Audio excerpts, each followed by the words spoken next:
Hello students, आज हम class 5th रिमझिम की एक कविता पढ़ रहे हैं, गुरु और चेला। जो मुझे तो ये कविता बहुत पसंद है। आप पढ़िए, सुनिए और फिर बताइए आपको ये कविता कैसी लगी। गुरु और चेला।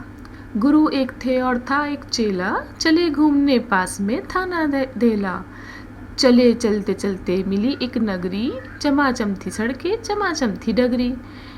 एक गुरु और चेला होते हैं, वो उनके पास बिल्कुल कुछ भी पैसे नहीं थे, लेकिन वो कहीं घूमने के लिए निकले। अब चलते चलते उनको एक शहर मिला जहाँ की सड़कें गलियाँ बड़ी चमक रही थी।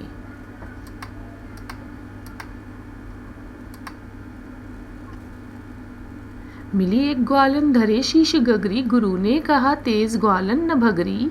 बता कौन नगरी बता कौन राजा, कि जिसके सुयश का यहाँ बजता बाजा। एक ग्वालिन मिली उन्हें, तो उसके सर पर एक मटकी रखी हुई थी। तो गुरुजी ने उनसे पूछा कि ग्वालिन इतनी तेज़ क्यों भाग रही है, इतनी तेज़ मत भाग, बता ये कौन सा शहर है, कौन सा नगर है, यहाँ के राजा कौन है, जिसके सुयश यानी जिसका इतना अच्छा राज है यहाँ पर, जिसका यहाँ बाजा बजता है, यानी जिसके यहाँ खूब अच्छा राज चलता होगा। तो कहा बढ़ के ग्वालिन ने, महाराज पंडित पधारे भले हो यहाँ आज पंडित। यह अंधेर नगरी है अनबूझ राजा, टके शेर भाजी टके शेर खाजा। ग्वालिन क्या बोली कि महाराज पंडित जी आज आप यहाँ आए तो हो, लेकिन ये अंधेर नगरी है और अनबूझ राजा यानी यहाँ का राजा बिल्कुल बेवकूफ़ है, बिल्कुल मूर्ख है। अंधेर नगरी यानी जहाँ कुछ भी काम ठीक से नहीं हो पाता है। यहाँ टके शेर भाजी टके शेर भाजा। टका होता है बच्चों पुराने ज़माने का एक सिक्का, जैसे अब रुपया होता है ना, ऐसे पुराने ज़माने का सिक्का या रुपये को टका कहते थे। यानी 1 रुपये किलो ही समझ लो, 1 टके की ही भाजी मिलती है और 1 टके का ही सब कुछ मिलता है यहाँ पर। यहाँ अंधेर नगरी है बिल्कुल। गुरु ने कहा जान देना नहीं है, मुसीबत मुझे मोल लेना नहीं है। न जाने कि अंधेर हो कौन क्षण में, यहाँ ठीक रहना समझता न मन में। तो गुरुजी ने क्या कहा, मुझे अपनी जान थोड़ी गंवानी है और ना मुझे अपनी मुसीबत मोल लेनी है कि बिला वजह ऐसी अंधेर नगरी में जहाँ कुछ भी ठीक से नहीं चलता, जहाँ का राजा ही मूर्ख है, वहाँ क्यों रहूँ मैं। मेरे ऊपर न जाने कि अंधेर हो कौन क्षण में, यानी अचानक कौन से पल में यहाँ अंधेर मेरे साथ भी कुछ उल्टा पुल्टा हो जाए, और मुझे यहाँ रहना सही नहीं लगता, मैं सही नहीं समझता यहाँ ऐसी अंधेर नगरी में रहना। गुरु ने कहा किंतु चेला न माना, गुरु को विवश हो पड़ा लौट जाना। गुरुजी गए रह गया किंतु चेला, यही सोचता होऊंगा मोटा अकेला। तो गुरुजी ने कहा, लेकिन उनका चेला न माना वहाँ से चलने के लिए, तो गुरुजी को बेबस होकर वहाँ से अकेले लौटना पड़ा वापस। तो गुरुजी तो चले गए, वहाँ पर चेला अकेला रह गया। और क्या सोच रहा था वो सोच रहा था अब मैं यहाँ पर सब कुछ इतना सस्ता है, 1 रुपये किलो टके से 1 टके का सब कुछ मिल जाता है, तो मैं वो खाकर अकेला ही मोटा हो जाऊँगा। अब देखिए गुरुजी के जाने के बाद चेले को क्या क्या देखने को मिलता है वहाँ पर। चला हाट को देखने आज चेला, तो देखा वहाँ पर अजब रेल पेला। टके सेर हल्दी टके सेर जीरा, टके सेर ककड़ी टके सेर खीरा। अब वो वहाँ पर जहाँ मार्केट लगती है, बाज़ार लगता है, वहाँ देखने के लिए चला। तो वहाँ पर उसको अजीब सी एक भीड़ सी नज़र आई।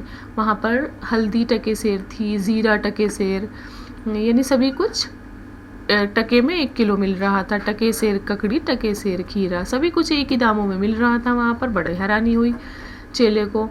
टके सेर मिलती थी रबड़ी मलाई, बहुत रोज़ उसने मलाई उड़ाई। सुनो और आगे का फिर हाल ताज़ा, थी अंधेरे नगरी था अनबूझ राजा।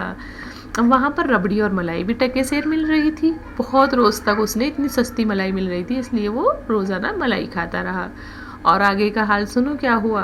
वो नगरी बिल्कुल ही अंधेर नगरी थी, वही जैसे कि ग्वालिन ने बताई दिया था, अनबूझ राजा मूर्ख राजा था। बरसता था पानी चमकती थी बिजली, थी बरसात आई दमकती थी बिजली। गरजते थे बादल झमकती थी बिजली, थी बरसात गहरी धमकती थी बिजली। तो बरसात का मौसम जब आया तो वहाँ खूब बिजली गरज रही थी, खूब बारिश हो रही थी और बादल गरज रहे थे। बहुत ज़्यादा ही बारिश हो रही थी बरसात के मौसम में। गिरी राज्य की एक दीवार भारी, जहाँ राजा पहुँचे तुरंत ले सवारी। झपट संतरी को डपट कर बुलाया, गिरी क्यों ये दीवार किसने गिराया। अब उसी तेज़ बारिश के दौरान क्या हुआ, उनके नगर में कहीं पर एक दीवार गिर गई, बहुत बड़ी भारी दीवार गिर गई। अब वहाँ पर तुरंत ही राजा जी पहुँच गए, मूर्ख राजा जो थे। अब उन्होंने वहाँ पर संतरी को, सिपाही को डांट कर बुलाया और कहा, बताओ ये दीवार क्यों गिरी, किसने गिराया इस दीवार को। अब सुनिए, कहा संतरी ने, महाराज साहब, न इसमें खता मेरी न मेरा करतब, यह दीवार कमज़ोर पहले बनी थी, इसी से गिरी, ये न मोटी घनी थी। अब संतरी ने अपने आप को बचाने के लिए, उसे पता था कि राजा तो मूर्ख है, उसे कुछ भी कह दो तो मैं तो अपनी जान बचा लूँ बस। तो संतरी ने क्या कहा कि राजा साहब, इसमें मेरी कोई गलती नहीं है, मेरी कोई ख़ता नहीं है, मैंने कुछ भी नहीं किया, ये दीवार जो है ये बनी ही कमज़ोर थी और ये मोटी घनी नहीं बनाई थी बनाने वाले ने, तो बनाने वाले की गलती है। अब देखिए राजा जी क्या ऑर्डर देते हैं, खता कारीगर की, महाराज साहब, न इसमें खता मेरी या मेरा करतब, बुलाया गया कारीगर झट वहाँ पर, बिठाया गया कारीगर झट वहाँ पर। अब जब उसने बता दिया संतरी ने मेरी गलती नहीं है, कारीगर की है, अब कारीगर को बुलाया गया, अब कारीगर को बुलाकर वहाँ बिठाया गया। फिर देखिए क्या पूछते हैं, कहा राजा ने कारीगर को सजा दो, खता इसकी है आज इसको कज़ा दो। कहा कारीगर ने, ज़रा की न देरी, महाराज इसमें खता कुछ न मेरी। अब राजा ने तो कहा कि इसकी गलती से दीवार गिरी है तो इसको जल्दी से सज़ा दो, लेकिन कारीगर ने देर किए बिना जल्दी से बोला, कारीगर कि महाराज इसमें कुछ खता मेरी नहीं है, यानी मेरी कोई गलती नहीं है। अब देखिए उसने गलती किसकी बताई होगी, ये भिश्ती की गलती, ये उसकी शरारत, किया गारा गीला उसी की ये गफलत। कहा राजा ने, जल्द भिश्ती बुलाओ, पकड़ कर उसे जल्द फांसी चढ़ाओ। अब उसने, कारीगर ने गलती किसकी बताई, भिश्ती की। बच्चों पुराने ज़माने में पानी लाने का काम करते थे भिश्ती, जो कि मश्क में, जो जानवरों के चमड़े से जो मश्क बनाई जाती है उसमें पानी भर कर लाते थे। घरों में पानी उन्हीं के ज़रिए लाया जाता था, कहीं पर भी पानी की ज़रूरत होती थी तो नल वगैरह तो थे नहीं, तो उसने सारे कारीगर ने गलती भिश्ती की बता दी।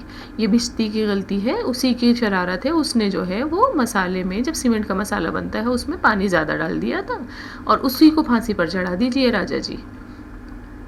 अब चला आया भिश्ती, हुई कुछ न देरी, कहा उसने इसमें खता कुछ न मेरी, ये गलती है जिसने मश्क को बनाया, कि ज़्यादा ही जिसमें था पानी समाया।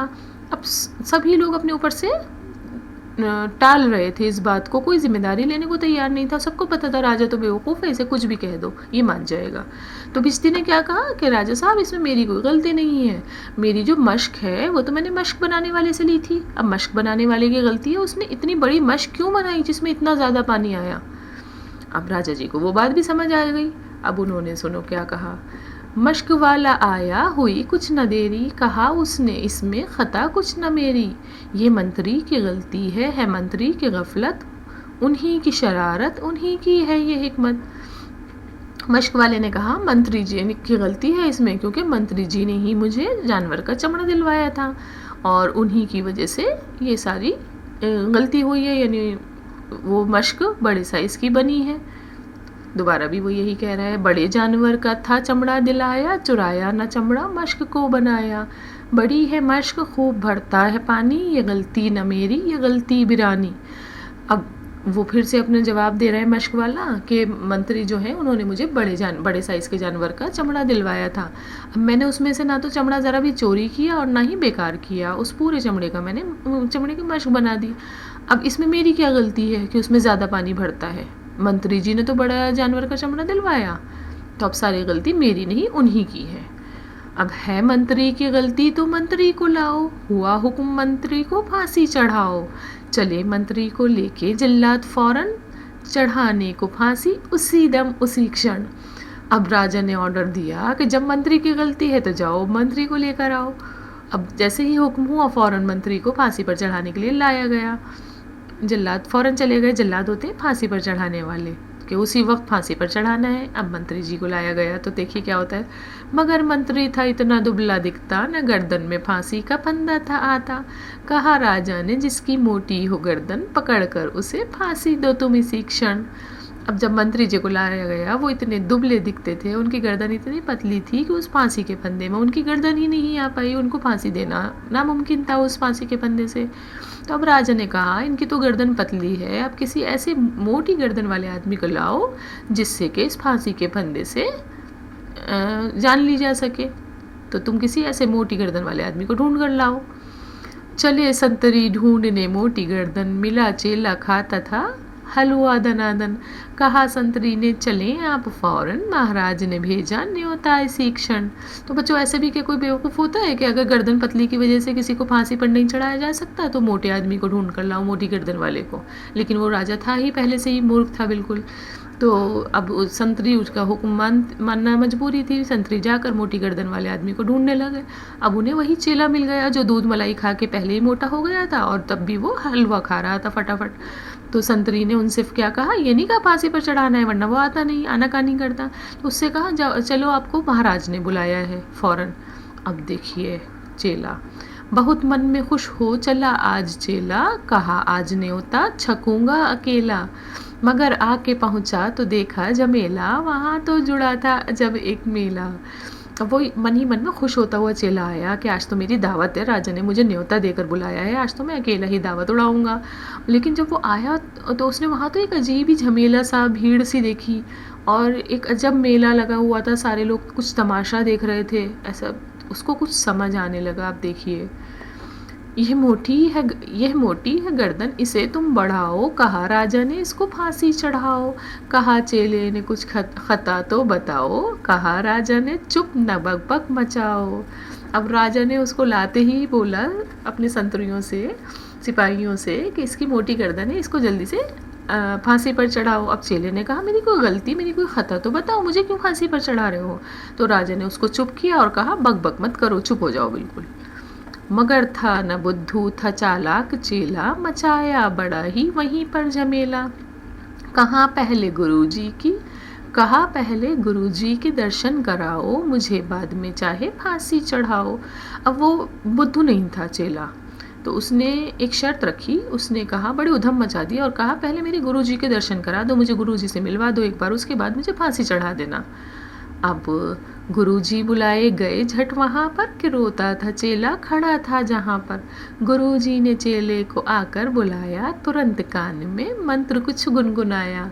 अब जैसे ही गुरुजी को वहाँ पर बुलाया गया तो वहाँ पर जहाँ चेला खड़ा हुआ रो रहा था वहीं पर गुरुजी को भी बुला दिया गया उससे मिलने के लिए। तो गुरुजी ने उसके कान में कुछ कहा, चेले के कान में। झगड़ने लगे फिर गुरु और चेला, मचा उनमें धक्का बड़ा रेल पेला। गुरु ने कहा फांसी पर मैं चढ़ूंगा, कहा चेले ने फांसी पर मैं मरूंगा। अब जैसे ही गुरुजी ने चेले के कान में कुछ कहा तो उसके बाद अचानक से वो दोनों आपस में झगड़ने लगे, धक्का मुक्की होने लगी। और गुरुजी कह रहे थे फांसी पर मैं चढ़ूंगा और चेला कह रहा था फांसी पर मैं मरूंगा। दोनों ही आपस में मरने के लिए, फांसी चढ़ने के लिए लड़ाई करने लगे। हटाए न हटते अड़े ऐसे दोनों, छुटाए न छुटते लड़े ऐसे दोनों। बढ़े राजा फौरन, कहा बात क्या है, गुरु ने बताया करामात क्या है। अब दोनों को सिपाही हटा रहे थे लेकिन वो दोनों हट ही नहीं रहे थे वहाँ से और एक दूसरे को छोड़ ही नहीं रहे थे। दोनों एक दूसरे को पीछे कर रहे थे कि मैं चढ़ूंगा फांसी पर, मैं चढ़ूंगा। अब राजा साहब जल्दी से आ गया और उन्होंने कहा बताओ फौरन क्या बात है। अब गुरुजी ने बात बताई पूरी की पूरी कि क्या बात है। चढ़ेगा जो फांसी मुहूर्त है ऐसी, न ऐसी मुहूर्त बनी बढ़िया जैसी, वह राजा नहीं चक्रवर्ती बनेगा, ये संसार का छत्र उस पर तनेगा।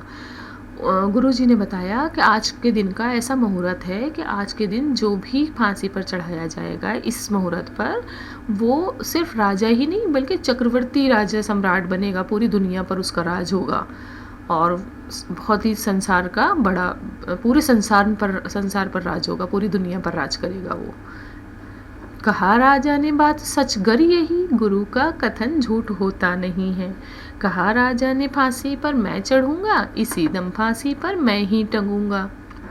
राजा ने कहा, उसकी बात मान ली उसने गुरु की। और राजा ने कहा अरे अगर ये बात है और वैसे भी गुरु का तो कथन, गुरु की बात तो झूठी हो नहीं सकती। आज मरने का इतना अच्छा मुहूर्त है फांसी चढ़ने का, तो तुम दोनों में से कोई फांसी नहीं चढ़ेगा, तुम दोनों तो हट जाओ यहाँ से, अब फांसी पर मैं टंगूंगा, यानी मुझे लटकाया जाए अब फांसी पर, ये हुक्म दे दिया राजा ने। चढ़ा फांसी राजा, बजा खूब बाजा, प्रजा खुश हुई जब मरा मूर्ख राजा। बजा खूब घर घर बधाई का बाजा, थी अंधेर नगरी था अनबूझ राजा। अब अपनी जिद से, अपने मूर्ख होने की वजह से फांसी पर कौन चढ़ाया गया? जी हाँ, राजा को फांसी पर चढ़ा दिया गया, क्योंकि उसने खुद ऑर्डर दिया था कि मुझी को फांसी पर चढ़ाओ। और सारी प्रजा, सारे उनके देश के जो लोग थे वो बड़े खुश हुए, उनके नगर के लोग, कि ये अच्छा हुआ हमें मूर्ख राजा से छुट्टी मिल गई। और घर घर खूब लोग एक दूसरे को बधाई देने लगे और खूब बाजे बजे, खूब खुशियाँ मनाई गई। थी अंधेर नगरी था अनबूझ राजा, यानी ऐसी अंधेर नगरी चल रही थी, ऐसा उल्टा पुल्टा शासन चल रहा था, क्योंकि वहाँ का राजा ही मूर्ख था। तो बच्चों, ये कविता के कवि हैं सोहन लाल द्विवेदी। मुझे उम्मीद है आपको ये कविता बहुत अच्छी लगी होगी। चलिए, आप मुझे कमेंट करके बताइए आपको ये कविता कैसी लगी। Thank you.